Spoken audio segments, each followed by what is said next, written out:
அடுத்து நம்ம பார்க்க போறது பார்த்தீங்கன்னா, ரிஷப லக்னம். இந்த ரிஷப லக்னத்துக்கு அதிபதி யார் அப்படின்னு கேட்டீங்கன்னா, சுக்கிர பகவான் தான். ஆனா இதுல ஒரு பெரிய சிறப்பு பாருங்க, மண்ணு தான். அப்ப இந்த மண்ண வந்து நம்ம சரித்திரத்துல கொண்டு வரணும் அப்படின்னா, மதுரையில இருக்கக்கூடிய சொக்கநாதர் தான். சரிங்களா? ஏன்னா அவரு தான் அந்த மண்ண சிமந்து ஒரு சரித்திரத்த குடுத்து வெற்றின்ற ஒரு விஷயத்த நமக்கு குடுத்திருக்காரு.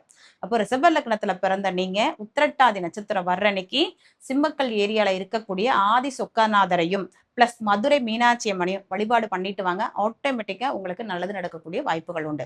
அப்ப போய் வழிபாடு பண்ணா மட்டும் பண்ணாது. நம்ம வந்து அதற்கு தகுந்த மாரி ஏதாவது சில பொருட்கள் தானமா பண்ணிட்டு வர்றோம்.